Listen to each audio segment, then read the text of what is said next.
Wyoming Territory, winter, 1889.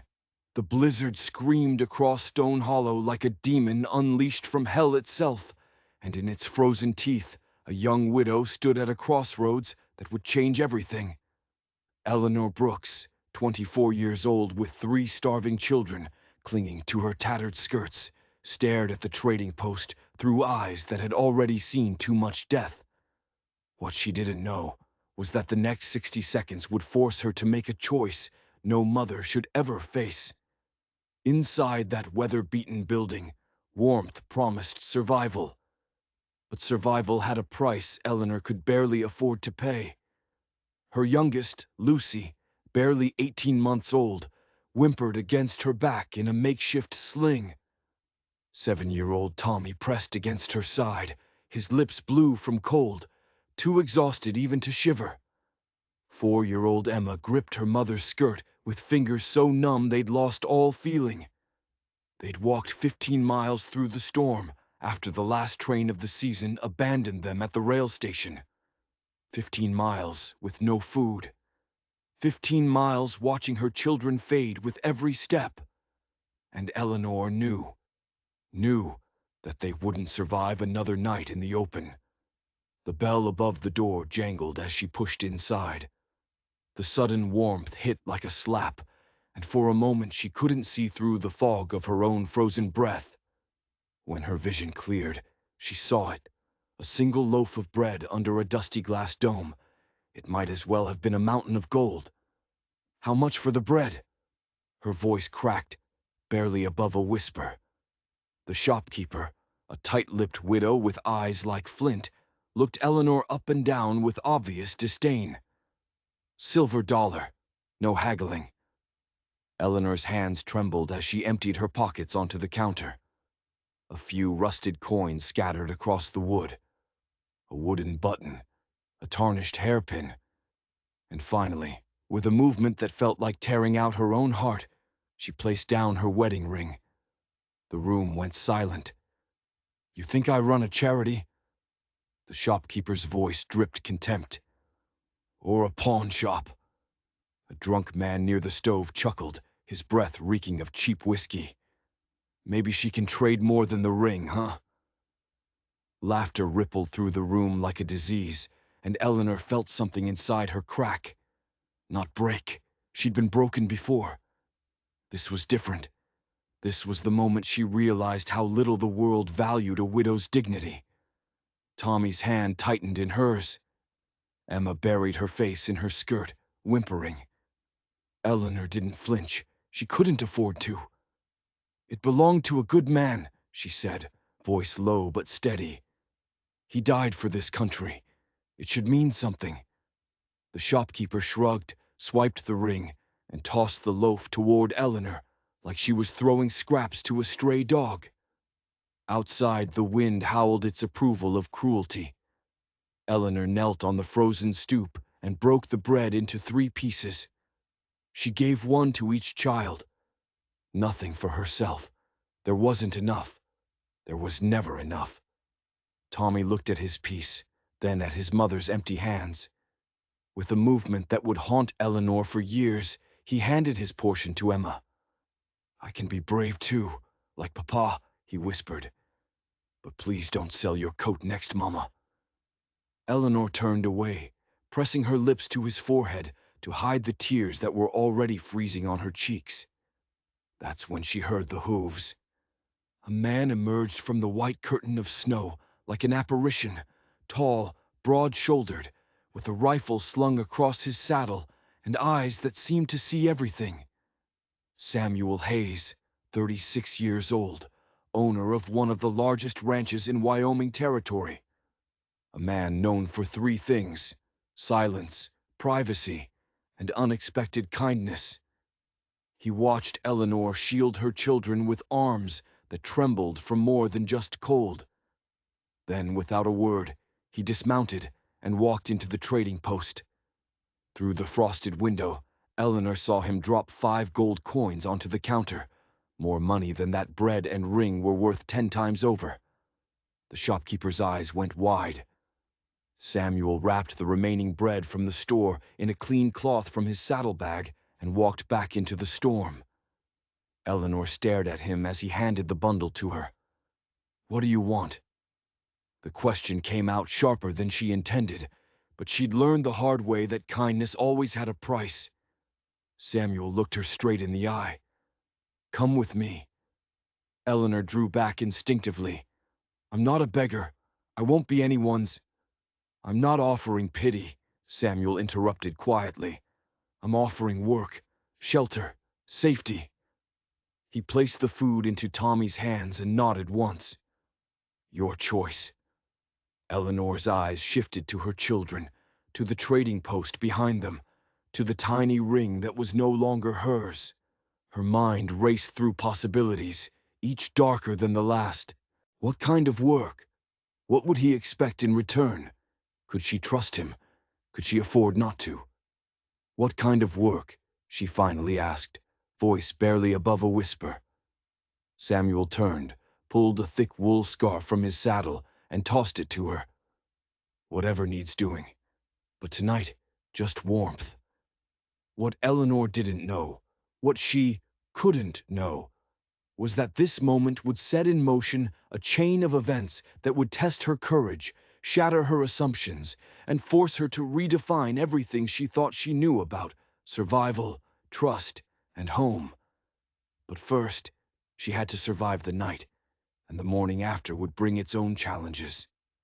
The wagon creaked across frozen prairie as dawn broke cold and uncertain. Eleanor sat in the back, wrapped in the borrowed scarf, watching her 3 children sleep for the first time in days without shivering. Tommy's head rested on her lap. Emma curled against her side. Lucy finally peaceful in the sling. Samuel hadn't spoken since they'd left Stone Hollow, and the silence felt heavier than the snow. Eleanor's mind churned with questions she didn't dare ask. Where was he taking them? What would happen when they arrived? And why would a wealthy rancher help a widow with nothing to offer? When they crested the hill, her breath caught. Hayes Ranch spread below them like a small town, endless acres dotted with barns, cattle pens, and fences stretching toward the horizon. The main house stood 2 stories tall, log-built and sturdy, smoke curling from its chimney. Surrounding it were cabins, outbuildings, and enough structures to house a small army. This wasn't just a ranch. It was an empire. Samuel pulled the reins, and the wagon stopped before the main house. 5 people stood waiting, bundled against the cold, their faces unreadable. Eleanor felt their eyes on her like physical weights, measuring, judging, wondering. "This is it," Samuel said simply, hopping down.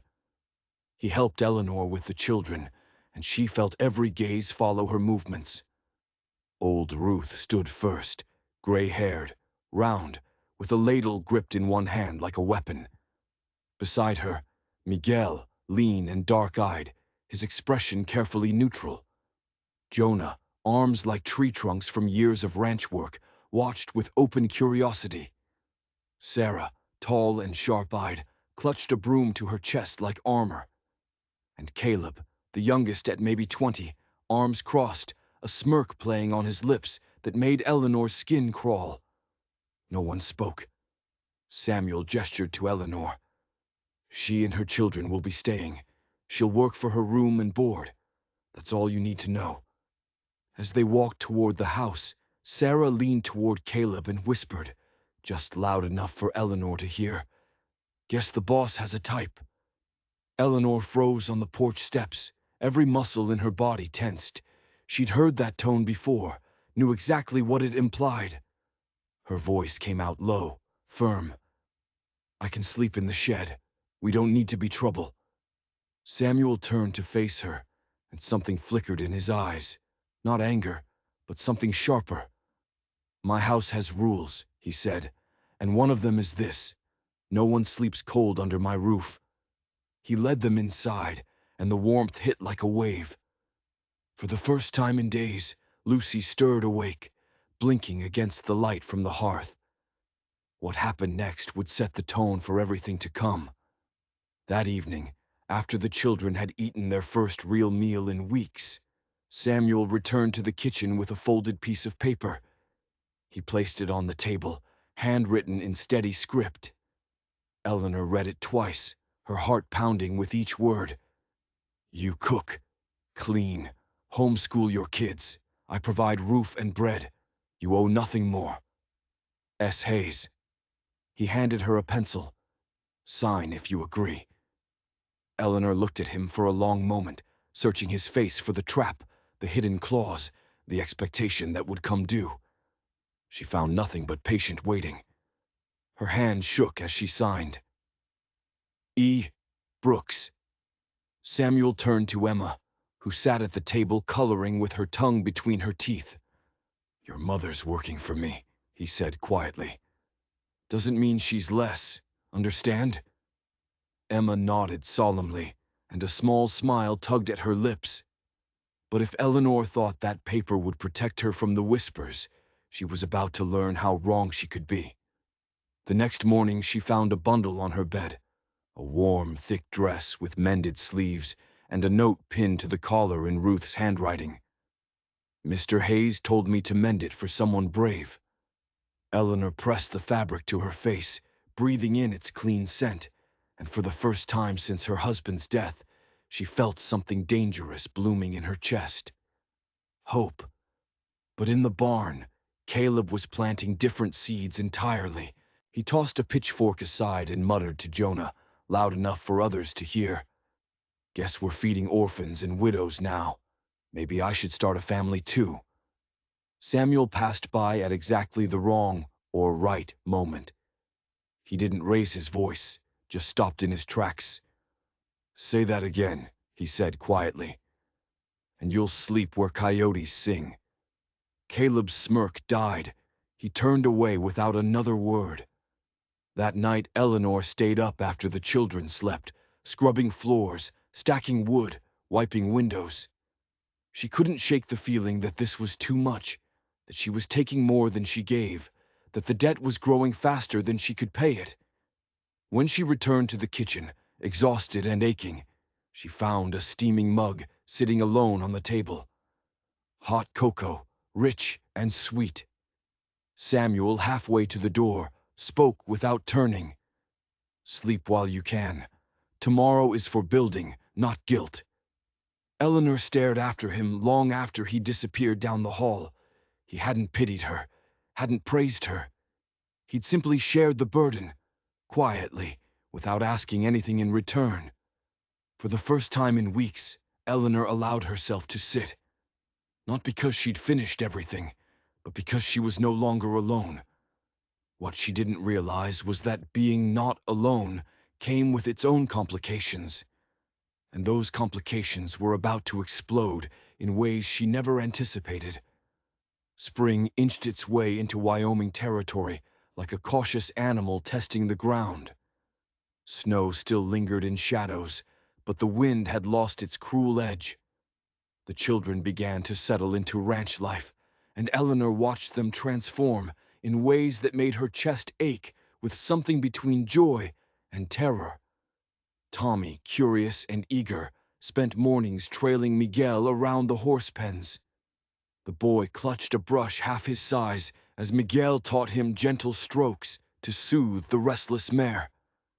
Soft hands, muchacho, Miguel said one morning, steadying Tommy's grip.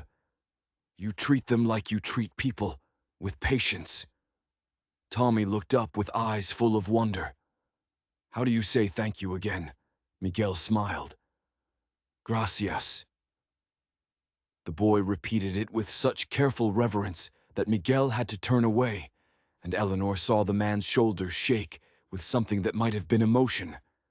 Emma, shy and watchful, had taken to sitting outside the kitchen steps, arms wrapped around her knees, saying nothing, just watching Ruth's movements through the window. One afternoon, Ruth opened the door and called out, Well, come in, or you'll turn into a snow statue. Emma blinked, startled, then followed without a word. From that day forward, she peeled potatoes at the table, stacked tin plates, and once tried to sing along as Ruth hummed an old Appalachian tune. Ruth pretended not to notice, but Eleanor saw the old woman's eyes soften. Baby Lucy, no longer swaddled against Eleanor's back, had her own corner by the hearth. Ruth, who never said it aloud, had knitted a tiny pink scarf for her in the evenings. She draped it over Lucy's shoulders one morning with a grunt. Cold doesn't care how small you are. Outside, Eleanor had turned a patch of porch into a makeshift school. She chalked letters on an old slate board and taught the ranch hands' children to read. Her voice was firm but kind, patient but demanding. Tommy excelled, always first to answer. Emma rarely spoke but filled the margins of her paper with sketches of flowers. 5 petals, always blue, the kind Eleanor used to tell her grew wild near the hills of Virginia. One afternoon, Samuel stood inside the barn's doorway, arms crossed, watching from a distance. The breeze carried Eleanor's voice to him, clear and steady as she taught a difficult word. A man may build a ranch, he murmured to himself, but a woman builds a future. That evening, Eleanor returned to the porch after putting the children to bed and found something sitting atop her desk, a weathered book. The cover was worn thin, but the pages were clean. Inside the front cover, written in a strong, careful hand, "My wife taught from this. She would have liked you." Eleanor stood motionless, then clutched the book to her chest, her breath catching in her throat. She didn't cry, not then, but her eyes glistened in the last light of dusk. But not everyone on the ranch welcomed this growing closeness. In the laundry room, Sarah folded a clean sheet with sharp, practiced movements. "He gave her the teacher's table," she whispered to Caleb, who leaned against the doorway. Caleb didn't respond immediately. He stared out the window toward the porch, where Eleanor was helping Tommy sound out syllables. Finally, he said quietly, "She's not passing through. She's taking root." Unbeknownst to them, Eleanor had stepped into the hall behind them. She paused as the words reached her, her hand resting on the doorframe, and something cold settled in her stomach. That night, when the children were asleep, Eleanor sat alone in their small room. She didn't light the lamp. Instead, she looked out the window, her face unreadable in the dark. For the first time since her husband's death, she felt the ache of not just loss, but of hope. And with hope came fear. Fear that she might not belong here, no matter how much her children did. What Eleanor couldn't know was that those whispers were about to become shouts, and the shouts would force her to make another impossible choice. The days grew longer, and spring loosened winter's grip on Stone Hollow. Wild grass poked through frost-bitten soil, and the air smelled of rain and horses. But even as life returned to the land, another kind of chill settled over Eleanor, one not made of wind, but of whispers. It began innocently enough in the town square. Ruth, attending the weekly market to barter for flour and soap, stood chatting with 2 other ranch wives beside a sack of dried beans. She spoke without venom, only warmth. 3 children, a pretty widow, and a kind boss. Sounds like a new family to me. The other women raised their brows. One smirked. By sundown, the phrase had traveled through half the county, twisted and bloated like a corpse in a river. "Samuel Hayes is marrying that widow to keep his land away from his kin." By the next morning, the postmaster's wife was shaking her head knowingly. "She's a clever one, that Eleanor Brooks. Caught herself a rancher." And the day after that, a church deacon's daughter declared, "She's already moved in. No ring needed, apparently." The rumors reached Eleanor like a wave of ice water, shocking and suffocating. She heard the whispers in the general store, felt the silence when she entered the tailor's shop. Even the horses seemed quieter when she passed, as if the whole world had decided she wasn't quite clean enough for approval. One morning, She took Emma by the hand and walked into town. Tommy had outgrown his boots. They pinched his toes and left red marks at the ankle.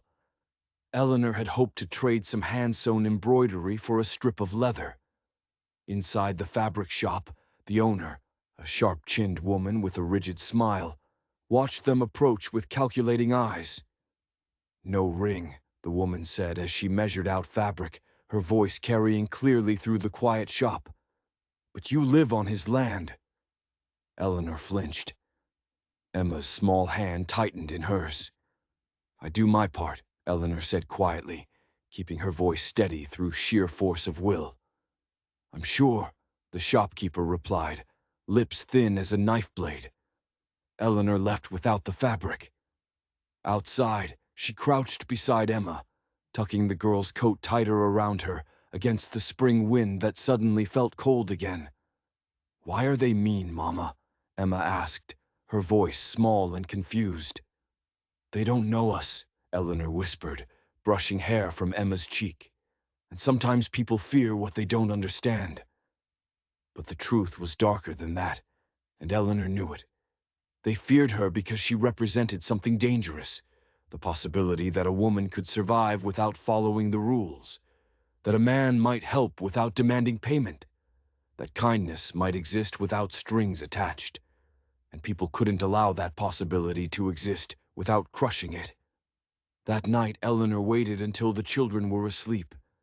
She moved silently through the room, folding the small pile of belongings they'd brought: a tin cup, a few dresses, Lucy's rag doll. Lucy stirred in her sleep. Emma muttered something incoherent and rolled closer to Tommy. Eleanor tightened the wrap on her baby's shawl, then pulled the old blanket across Emma's shoulders. Her hands trembled with the weight of what she was about to do. She had nearly finished packing when Tommy stirred. "Mama, are we leaving?" His voice was so small it broke her heart clean in half. Eleanor couldn't answer. The words stuck in her throat like broken glass. Tommy sat up, rubbing his eyes. "Did we do something bad again?" Eleanor knelt beside him, her voice breaking. "No, sweetheart. Never." Downstairs, Samuel heard the creak of floorboards above.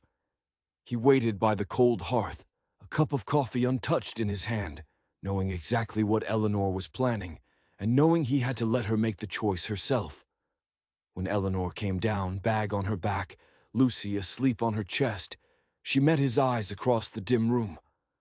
"I won't be the reason your name is dragged through dirt," she said, and every word cost her something. Samuel didn't raise his voice. He set the cup down carefully. "You leave, they win." Eleanor shook her head. "Win what?" He stepped forward. "You staying here, your children laughing, learning, growing. That offends the kind of people who believe survival should only belong to the rich, the ringed, and the ruthless." "And if I stay?" Eleanor asked, and Samuel heard the desperate hope hidden beneath the question. "They learn," he said simply. "Learn what?" Samuel's voice dropped to almost a whisper. "That sometimes safety is a choice, not just a place." Eleanor stood there, silent, her heart torn between shame and something she couldn't name, something that felt suspiciously like courage she'd forgotten she possessed. Upstairs, Tommy whispered through the slats of the floorboards. "Mama." Eleanor looked up. "We're staying," she said, and the words felt like breaking chains. She untied her shawl, pulled Lucy close, and sat by the cold hearth. Samuel added a log and struck a match. The fire caught slowly, but it burned steady. What none of them knew was that staying would cost them more than leaving ever could have. Because the next challenge wasn't coming from town gossips or judgmental shopkeepers. It was coming from inside the ranch itself. The cold returned with sharp teeth that week, biting through every crack in the barn walls and crawling under doorways like a ghost. Winter, it seemed, wasn't done testing them yet. Ruth was the first to notice something wrong.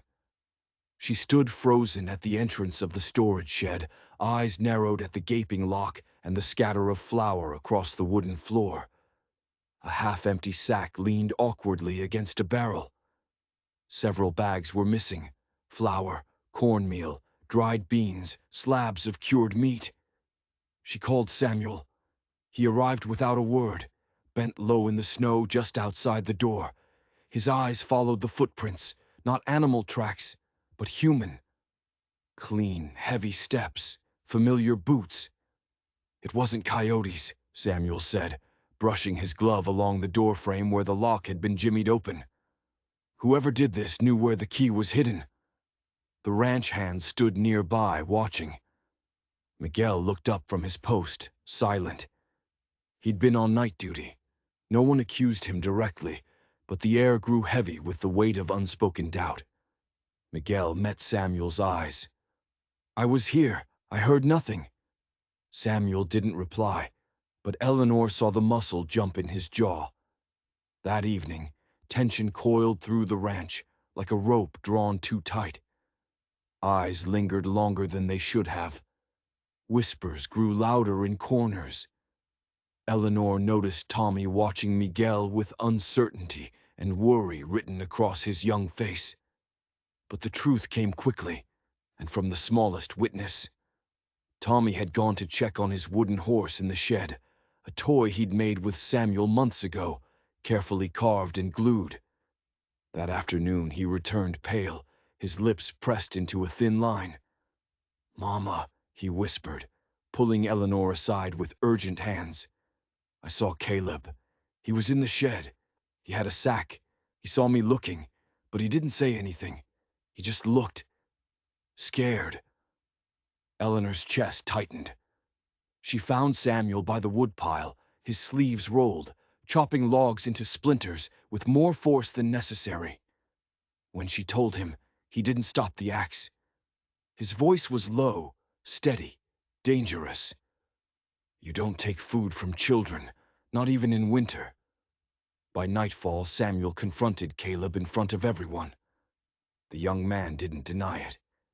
His eyes darted to Eleanor, then to Miguel, then away to the floor. "I thought you were giving her everything," Caleb spat, voice bitter with resentment. "The land, the house, might as well take the food too." Samuel's voice was calm, almost quiet, which made it more terrifying. "So you took from all of us." Caleb looked down. "I wasn't going to stay anyway, just needed a head start." "You could have asked," Eleanor said, her voice sharper than usual, cutting through the tension. "We would have helped." Caleb didn't answer. His silence was admission enough. By morning, Caleb was gone, a blanket and canteen tied to his saddle, riding south toward territories unknown. No one stopped him. But what lingered wasn't anger. It was disappointment, especially in Tommy. That night he sat by the fire, shoulders hunched under a weight too heavy for a 7-year-old to carry. "He said he was family," Tommy said, voice trembling. "Why did he lie, Mama?" Eleanor brushed his hair back, her own heart aching. "Sometimes people forget who they are when they're scared." "But I wasn't scared," Tommy said, chin trembling. "I told the truth." "I know," she whispered, "and I'm proud of you." After the children slept, Eleanor sat by the hearth alone. The flames danced gently, but her mind burned with questions. This place had given her hope, yes, but it had also tested that hope in ways she hadn't anticipated. At dawn, she pinned a small paper beside the fireplace, written in her careful hand, simple and firm. "We share. We tell the truth. We protect the smallest among us." Ruth saw it first and nodded once, firmly. Miguel came after, hammering a nail through the top edge so it wouldn't fall. Jonah read it aloud for Sarah, who stood silently, her expression unreadable. By sunset, no one had torn it down. That evening, as the sky turned bruised with dusk, Samuel found Eleanor by the fence line, watching the snow melt slowly along the edges of the pasture. He stood beside her a moment before speaking. "I should have seen it coming. You trusted this place. I should have made sure it was worthy of that trust." Eleanor looked ahead, voice steady despite everything. "We build trust," she said, "same way we build a ranch, nail by nail, storm by storm." Samuel nodded, and behind them, the house stood quiet but firm, a little bruised by betrayal, yet still warm inside. But betrayal from within was just the beginning. What came next would test not just Eleanor's trust, but her very definition of home. The first warm winds of spring brought not just blooming ground, but new faces across the range. One of them was Mr. Halpern, a tall, sharp-dressed man from Missouri, owner of several estates and known for scouting talent as quickly as he dismissed it. He arrived at Hayes Ranch on business with Samuel, but his eyes lingered elsewhere. On the woman in the blue calico dress, sleeves rolled, her youngest on her hip while directing children at a makeshift chalkboard near the barn. After observing Eleanor teach for just 15 minutes, he approached her directly, tipping his hat with practiced charm. "You've got the tone of a teacher and the spine of a soldier," he said, smiling. "I could use that." She looked up from the chalk dust on her hands. "I used to teach," she replied quietly. "Before the war, before everything." "That's what I figured," Halpern said, his smile widening. "I need a woman of sense to oversee my estate school. My tenants' kids need learning, but I want someone who can command a room. You'd be well paid. Your children would want for nothing. Warm beds, proper clothes, a real future." His words were honey-coated, and yet Eleanor felt the weight beneath them, the unspoken expectations, the careful manipulation dressed as opportunity. Samuel overheard the offer, though he said nothing.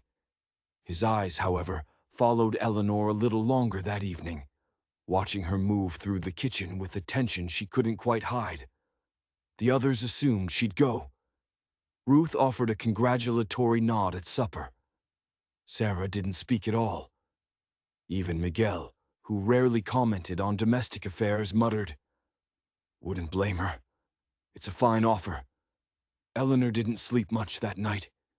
She lay awake, Lucy curled against her chest, listening to Tommy and Emma breathe in the darkness, and wrestled with questions that had no easy answers. The next morning, she found Ruth slicing bread early, the old woman's hands steady as always. "You think I should go?" Eleanor asked, needing someone to voice what she couldn't. Ruth didn't answer immediately. Then she said, without looking up, "Sometimes roots are worth more than ladders." Eleanor mulled those words all day, turning them over like river stones in her mind. Later, Tommy, who had overheard the offer, brought her something bundled in cloth, his wooden toy horse, carefully wrapped in a scrap of old shirt. "If we have to go," he said softly, his eyes too old for 7 years, "I want to leave this with Mr. Hayes. He fixed it once when I broke it, like he fixes us every day." Eleanor knelt, her heart cracking clean through. In that moment, she understood something profound. Leaving would break her children in ways poverty never could. That afternoon, she walked to the corral where Halpern was inspecting a new colt. He turned, confident, already counting her as his. "I trust you've decided," he said smoothly. She nodded.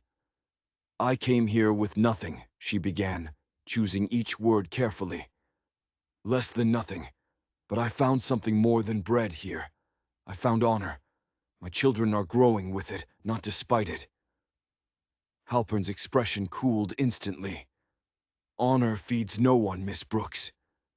Eleanor's voice didn't shake. "Neither does shame."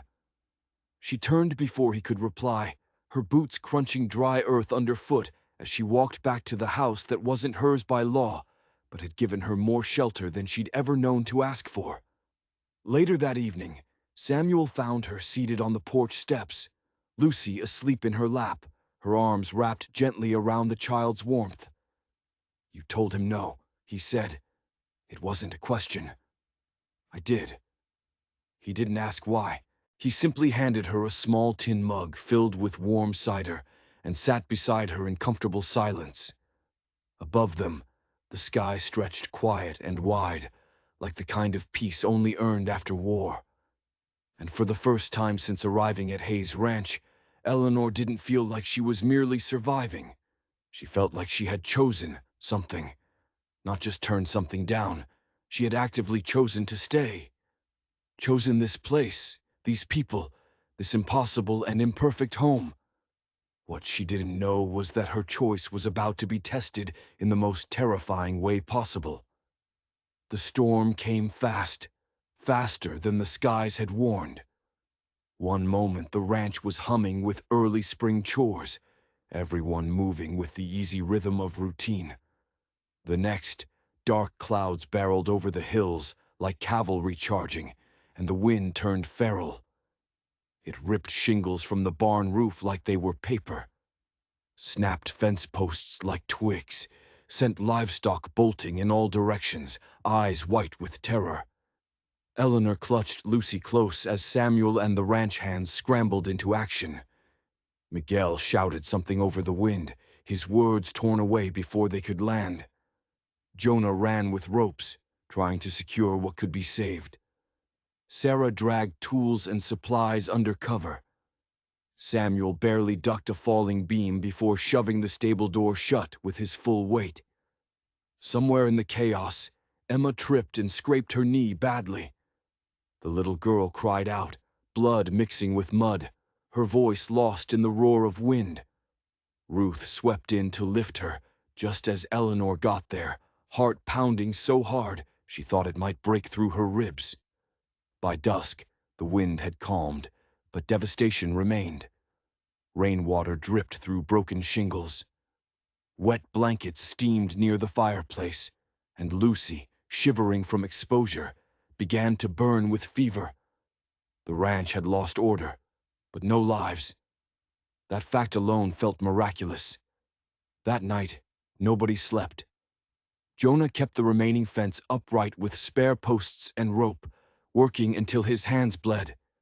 Miguel took first watch outside, rifle across his lap, eyes scanning for predators drawn by the storm's chaos. Ruth and Sarah worked beside Eleanor in the kitchen, boiling broth, wringing out cloths, placing wet shoes near the fire. Eleanor never stopped moving, fetching water, washing wounds, tending Lucy's fever, checking on Emma who whimpered through fevered dreams. Her hands shook with exhaustion, but she couldn't allow herself to rest. Not when her children needed her. Not when this family she'd found needed her. Samuel returned near midnight, blood caking a bandaged gash on his arm from the falling beam. "You should rest," Eleanor said, eyes rimmed red from worry and smoke. "I will," he said. But he didn't. He sat outside on the porch with the shotgun across his lap, eyes scanning the quiet fields for threats that might never come, protecting a family that wasn't his by blood, but was his by every choice that mattered. Hours passed in heavy silence. Then Eleanor, exhausted but alert, saw Lucy finally doze peacefully. She stood, went to the corner, and found Ruth's old guitar gathering dust. She hadn't touched an instrument since her husband died, but her fingers remembered. She sat near the fire, cradled the instrument, and began to sing. A lullaby from Carolina, the one her mother sang when nights felt too long and the war too close. Her voice was rough at first, dry from the wind and worry. But soon it settled low and soft, like the hush after snowfall. The flames danced, the strings hummed, and something in the house shifted, some invisible tension releasing like a held breath finally exhaled. Outside the doorway, Samuel sat perfectly still, his hand resting over his wounded arm. He said nothing, but the firelight flickered across his face, revealing an expression Eleanor had never seen before. He wasn't watching the night for danger. He was listening. and he was watching her. No one interrupted. Even the usually restless ranch hands found reasons to pause, to listen, to remember why they stayed in this harsh land year after year. The song ended with no applause, just the creak of wood settling and the distant lowing of cattle finding their way back home. By morning, the damage was plain, but so was the survival. The barn roof was half gone. One side of the fencing lay flat. Water had seeped into sacks of flour, ruining precious supplies. Tools had gone missing in the mud. Samuel gathered them all near the porch. Ruth held Emma, who was recovering slowly. Miguel leaned on a shovel, exhausted. Jonah limped slightly. Even Sarah came forward, dirt streaking her apron. Samuel's voice was rough when he finally spoke. "We lost wood," he said. "We lost fences, but we never lost each other. That's why we'll rebuild." "See," no one spoke, but every head nodded with grim determination. Then Samuel turned to Eleanor, and his eyes held something new, something that looked terrifyingly like permanence. "I built this place for one life," he said, his voice carrying clearly in the morning stillness. "But I will rebuild it for many." His words weren't dressed in romance or flowery promises. They were simple, direct, honest. And Eleanor, standing with Lucy on her hip, Emma beside her, and Tommy holding her hand, felt something she hadn't in so long she'd almost forgotten what it meant. She felt home. What came next would either cement that feeling or shatter it forever. Summer arrived quietly in Stone Hollow, bringing with it a transformation. The barn roof had been repaired with stronger lumber. The pastures were green again, lush and full. The air no longer smelled of wet earth and destruction, but of fresh hay and wood smoke, the scent of life rebuilt. That evening, as the sun dipped low behind the hills, painting everything in shades of gold and amber, Samuel gathered everyone for supper beneath the awning near the house. Eleanor and Ruth had been cooking all afternoon, stew rich with wild herbs, fresh cornbread, sweet jam from the last of the preserved berries. Emma had insisted on stirring the cornmeal, flour dusting her nose in a way that made Ruth smile despite herself. Tommy helped set the tables with careful precision. Lucy toddled barefoot through the kitchen, her pink knitted scarf dragging behind her like a tiny queen's train. The long wooden table was lit by lanterns and the soft orange of the setting sun. Plates clinked. Laughter hummed low and genuine. The smell of bread filled the air, and for once, everyone seemed at peace. In the middle of the table sat 4 new wooden cups. Samuel had carved them himself during long evenings after everyone slept, each polished smooth, initials carefully etched by hand. Ta, E, Lai, and the 4th simply marked.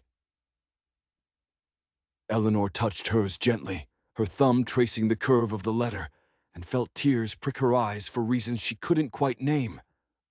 After the meal, as dusk deepened into velvet blue, the others drifted off one by one. Miguel to check on the stables, Ruth to lay Lucy down in her cradle, Jonah and Sarah to finish the dishes, their movements comfortable and practiced. Only Samuel and Eleanor remained. He led her to the porch without words, their quiet steps echoing on the wood. They stood side by side, arms nearly touching, but not quite, a distance measured in inches that felt like miles. "There's no paper," Samuel said finally, his voice low and careful. "No preacher, just a porch, a place, and a man who wants you to stay." Eleanor looked down at her hand, bare, the silver ring long gone, sold for bread in what felt like another lifetime. But she didn't reach for it anymore, didn't mourn it the way she once had. She looked at the man beside her, sleeves rolled, calloused hands, eyes that didn't promise the moon, but always delivered warmth in winter. A man who'd shown her that kindness didn't require payment, that safety could be freely given, that home was something you built together, nail by nail. "Then let me stay," she said, her voice steady and sure. "Not because I must, but because I want to build this, nail by nail, with you." Samuel said nothing for a long moment. Then his hand found hers, fingers closing around it slowly, deliberately, as if anchoring something deep and unseen but absolutely permanent. Inside, Ruth gently rocked Lucy, now fast asleep. Emma sat by the hearth, drawing a picture of the ranch house, crooked but full of light, with stick figures that clearly represented everyone she loved. Tommy stood at the front of the porch, holding a small wooden sign he'd worked on all afternoon in secret. He turned to them, his young face serious. "Can I hang it now?" Samuel nodded, his hand still holding Eleanor's. Tommy stepped forward and nailed it carefully beside the door, one word etched in big, uneven letters that had taken him hours to carve. Home.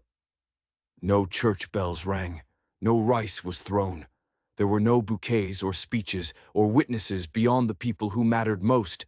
But there, under a Wyoming sky vast and endless, a family stood, not named by law or blood, but by choice, by shared storms and rebuilt roofs, by stolen food confronted and opportunities turned down, by songs sung in the darkness and cups carved by firelight.